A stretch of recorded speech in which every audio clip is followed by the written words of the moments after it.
Welcome to the Team Teach podcast. I'm Clare, and in each episode you'll find me talking with an expert guest to learn more about behaviour. We squeeze a lot into each episode. You'll listen to the latest thinking in behaviour, continue your professional development with our book recommendation, and then I'll send you away with 3 practical tips you can use in your setting. I'm joined today by Maureen Brettell. Maureen is a leadership coach and behaviour consultant. She's a director of Good Gift Coaching and Education Services and has been a Team Teach trainer since 2016. Maureen is an inclusion specialist, having spent 21 years of headship leading in special schools and provisions which work with young people with social, emotional and mental health needs, often manifesting as challenging behaviour. And today, Maureen and I are talking about how cultural norms shape student behaviour. Enjoy the episode. Hi Maureen, how are you? I'm fine. How are you, Claire? I'm doing well. I've been moaning to Maureen. She's got a very grumpy host today just because I have a bit of a foot injury. And she's been lovely in counselling me through that. But that is not why we're here today. We're actually here to talk about Maureen and actually to talk about the topic that she is looking at today, or we're looking at together, which is lost in translation, how cultural norms shape students' behaviour. So really interesting, exciting topic for us to look at. But could you just start off with a little bit? Oh, yeah, it will be. Could you start off just with a quick bit of your experience and the topic, Maureen? Well, I have life experience and lived experience of the topic. I was born in Nottingham in the late 60s and went to school in the 70s and through the 80s as a second generation arrival from Dominica, which is in the Caribbean.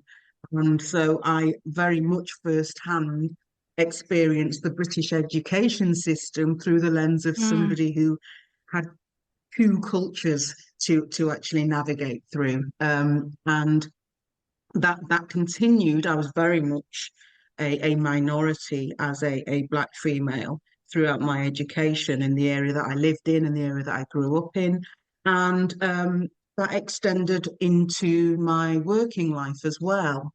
First when I was a town planner, and then when I became a teacher. The entirety of my 28 years of teaching was spent navigating that sense of being the only one, or if I was very lucky, the other one, in every workplace I went into. And so I think that really has shaped my experience and shaped my understanding and shaped my attitude towards school leadership and behaviour in particular.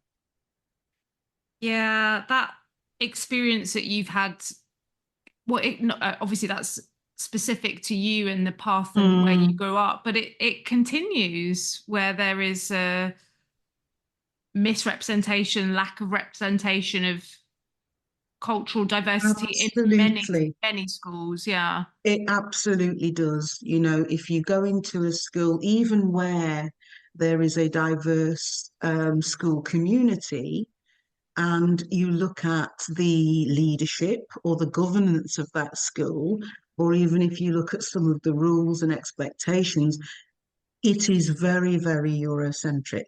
And I don't think it's for one moment a deliberate or conscious attempt to keep it so. I think it stems from just an absolute lack of basic awareness of the realities of how you actually achieve that sort of inclusion and cultural competence, as it were. I really don't think it's willful. And that's why what I try to do is, rather than just sort of condemn or talk about what people aren't doing, it's about giving practical information and advice as to what you can do to address those issues. Yeah, and I think having that practical kind of application and focusing on the things that we can all do better to help to be more inclusive. And I include myself in that because I'm always learning. I want to say I'm always learning and wanting to learn more. So I can be, as inclusive as possible, and from a position of, not expert, but knowing enough to do my best for, individuals I work with. But I think on that thread, it'd be nice to know about our reflective question about what you Mhm. wish you knew then that you know now about the topic. I'm going to talk about it from two points of view, really. Mm. In fact, when I was a child and growing up and going through the education system, and also when I went into teaching and then went through into headship and spent all the years running schools, I think it might sound a bit blunt, but it's okay to be all of me is the Yeah. thing I wish I'd realized a lot earlier in my Mm. life.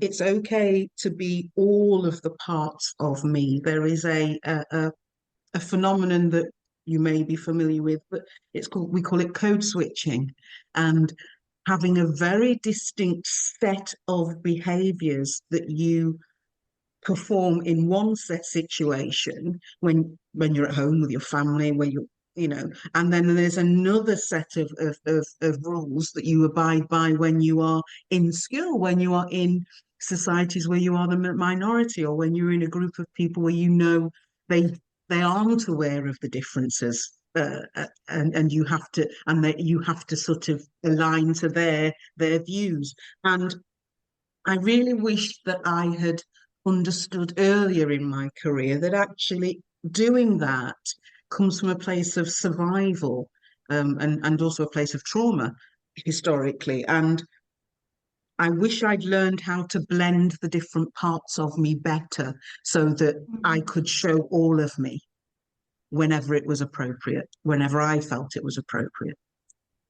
Yeah, that sounds like it would, or it could feel quite frightening, I suppose, in some ways, to be able to show those parts where all of the codes are so different.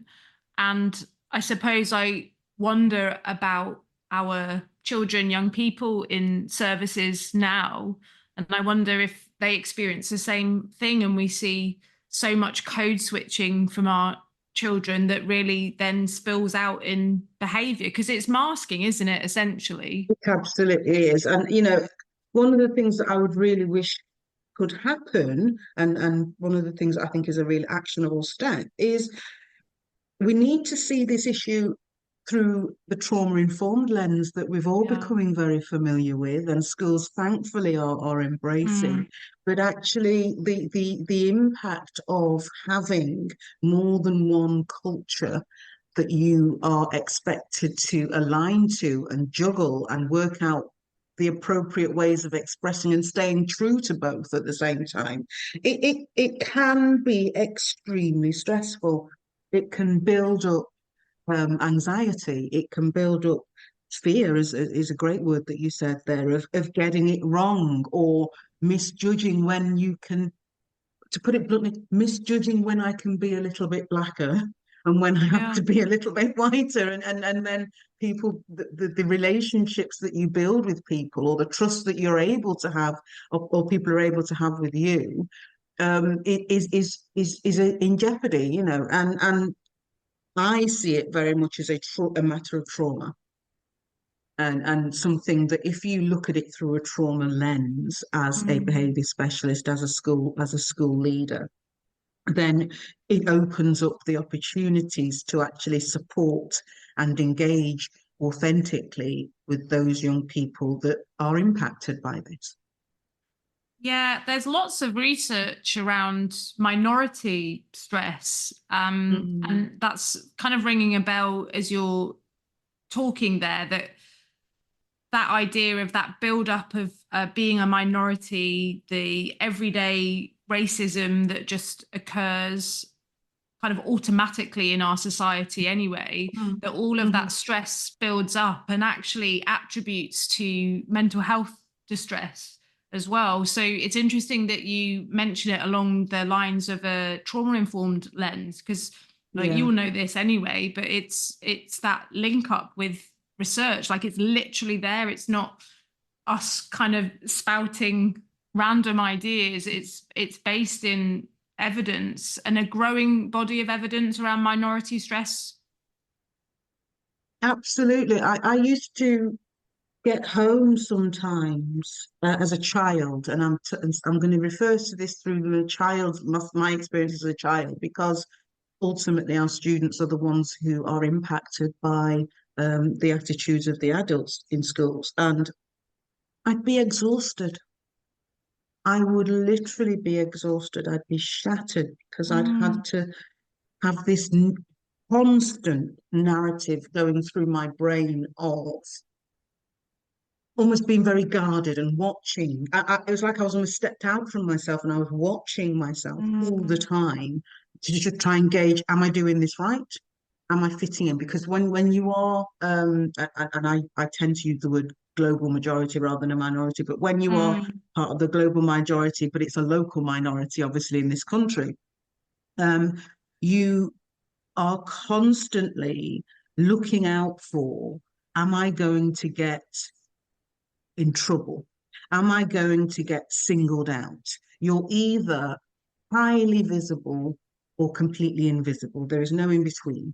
And that's the thing you have to prepare yourself for. Am I going to be invisible in a situation where I have a right to expect that my voice is going to be heard and my views valued, or am I going to be suddenly thrust into a spotlight whether I want to or not, because somebody's thoughts or actions has decided that that's where I have to be. And I Yeah. literally used to get home and fall asleep because I was just exhausted with constant narrative.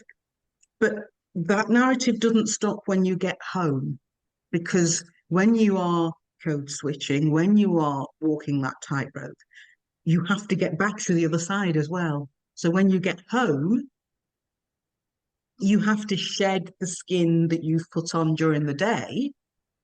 And then, in order to be compliant and at home with the expectations that exist at home, constantly require.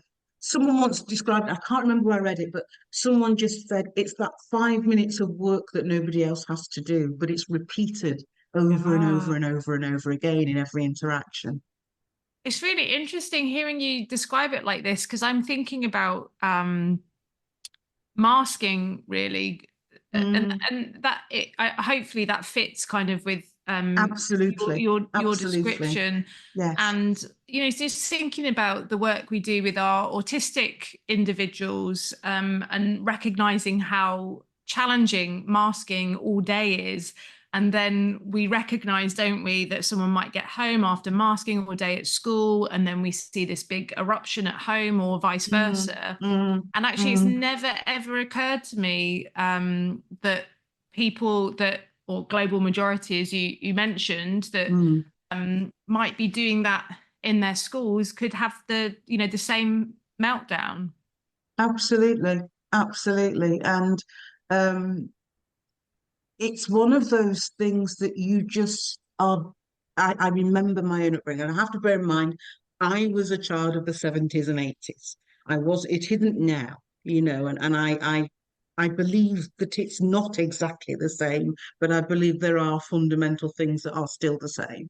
Um, but I remember there being just this, it was just you wanted so desperately for it to not be the case. And the risk of um, people becoming almost self-loathing, Mm, the risk of people becoming really, um, in terms of their self-esteem, in terms of their self-image, in terms of all of those things, the risk of that becoming your norm is really, really strong. One thing you do get a lot now mm, is you'll get a lot of young people, and I'm talking about my experience from being of an African-Caribbean background, although this does apply.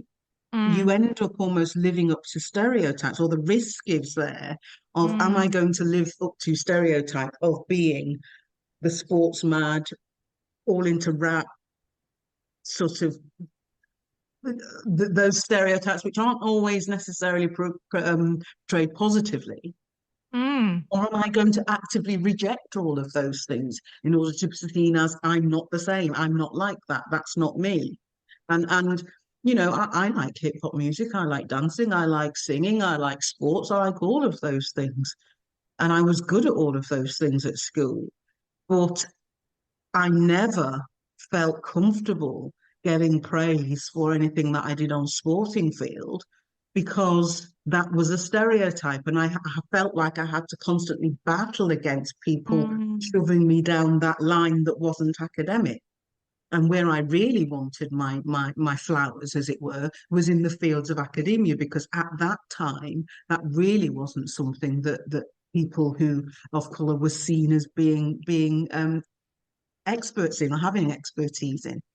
Yeah, that's really interesting. I mean, what a gift to the field of education that you have gone down that route, but then maybe it's a miss of the athletics team as well. Exactly. My gold medal is still out there waiting for me. I still try and kid myself at the age of 55 that it's going to happen, but I really don't think so anymore.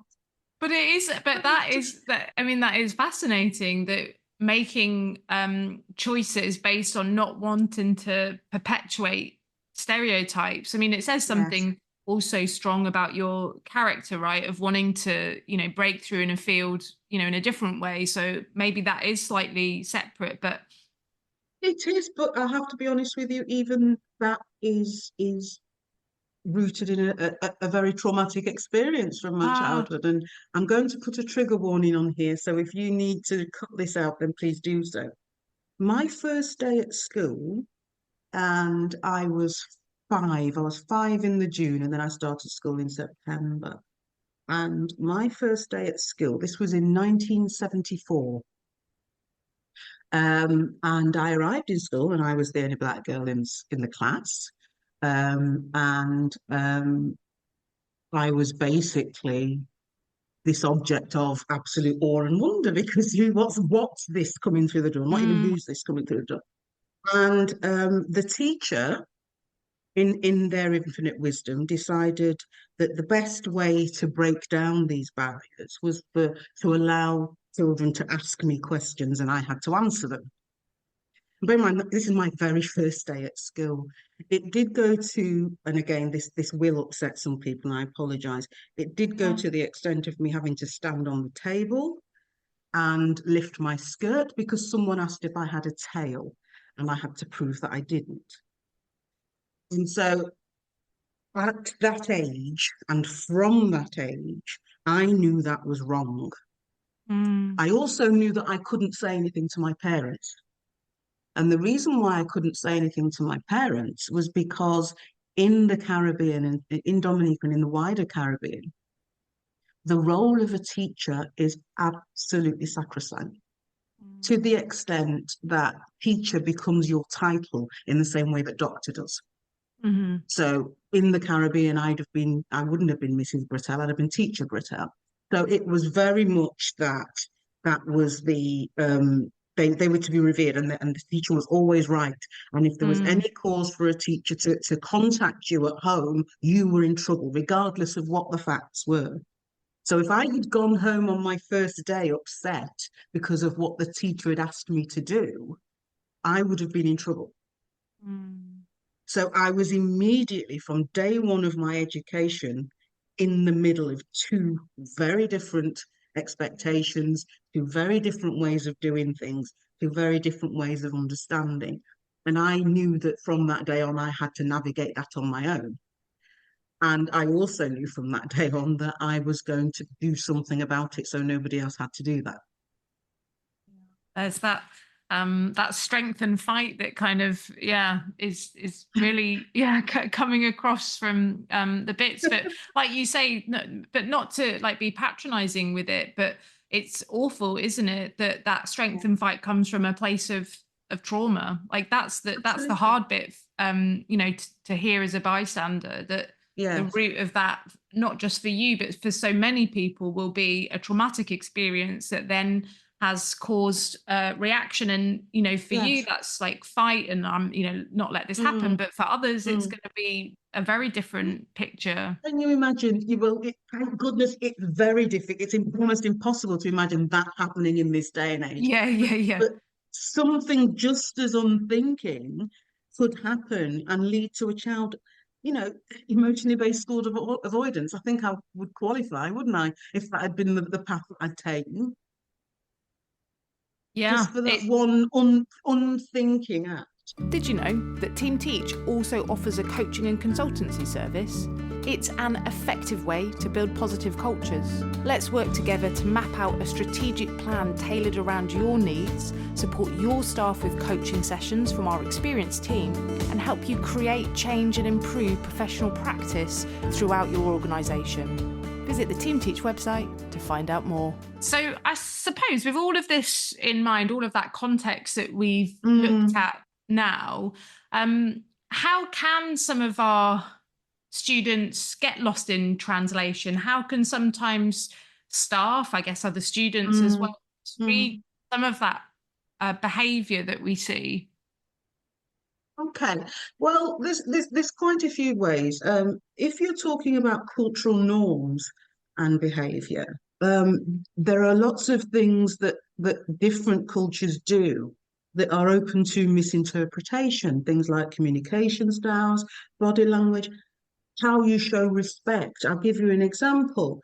In African, Afro-Caribbean, and some East Asian cultures, if you are sorry and if you want to show respect to somebody as your superior, we are taught very strongly that what you do is you look down and you look away from that person when they're talking to you.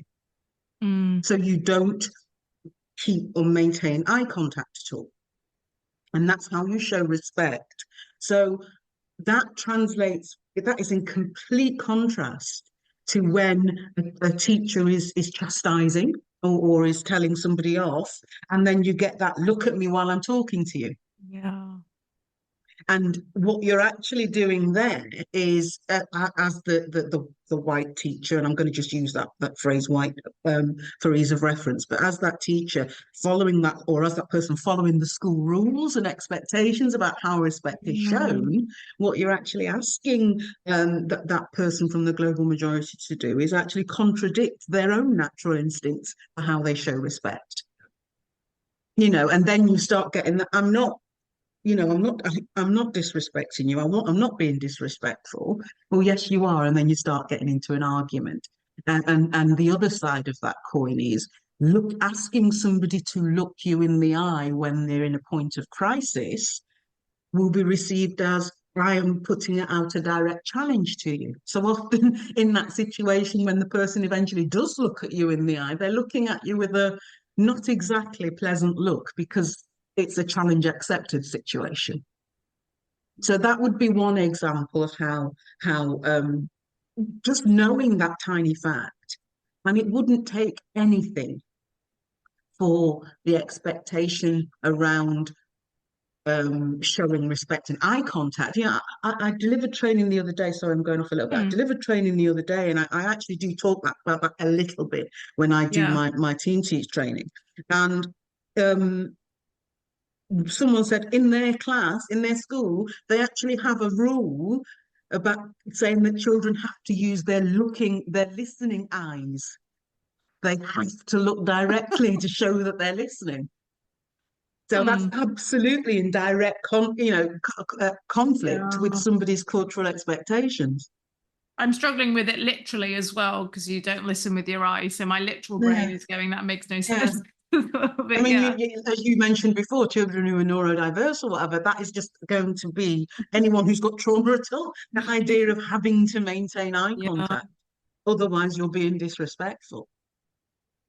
But that's interesting that actual policies, so that set by leadership teams or the governors, that those policies can contradict cultural norms, and then that's systemic, right? And then it's much harder, isn't it, to break things down, because actually going against a systemic rule or boundary is tough. And then you come back to your concept that you were mentioning earlier about then having to mask or go against what you've been taught at home, which then might feel awful, actually, because that's what you know, what you live, what you breathe, and what you believe.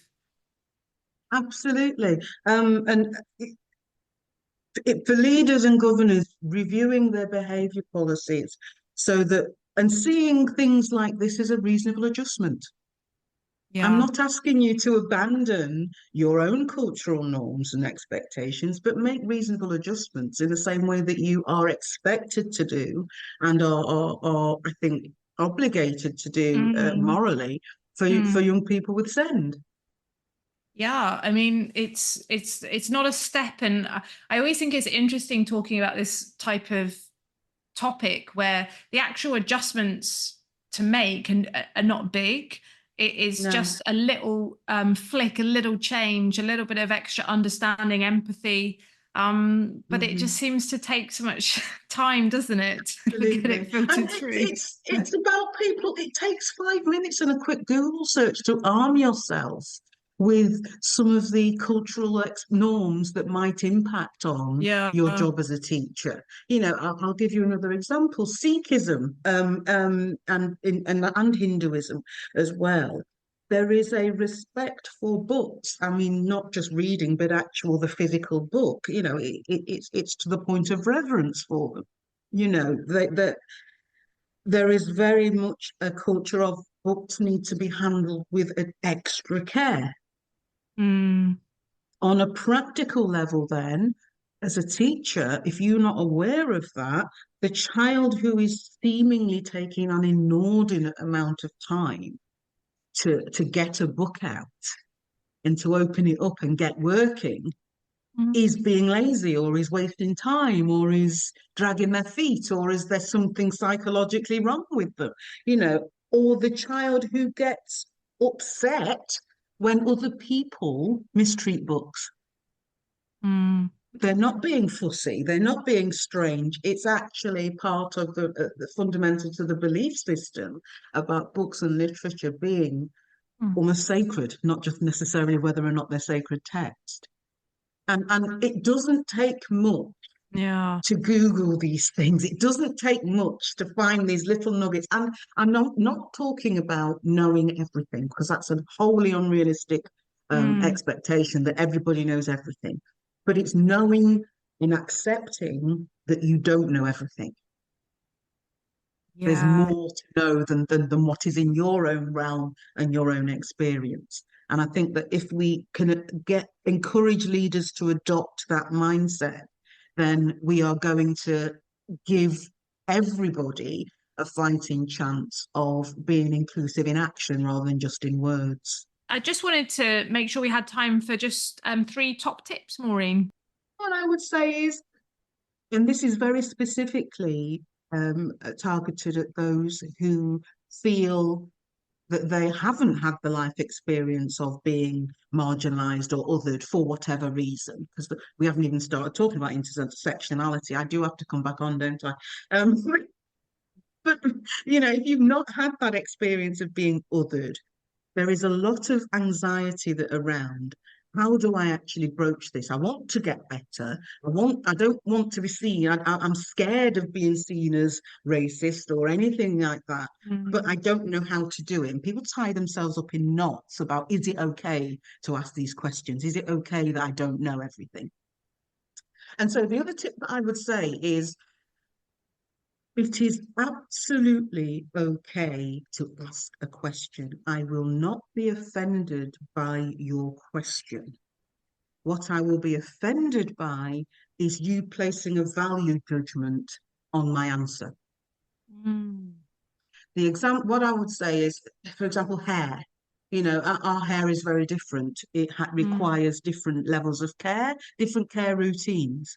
And so if I say to somebody, oh, I wash my hair every 2 or 3 weeks, and they are brought up in a culture of you wash your hair every day, then if they're judging me on that every day and then say, "Oh, your hair's dirty." Well, no, you don't know anything about my hair. You don't know much about the mm, cycles. You don't know how much about the oil levels. And our hair is actually really strict of all oils. And so the things that make your hair dirty daily only actually make our hair dirty every 2 or 3 weeks. mm.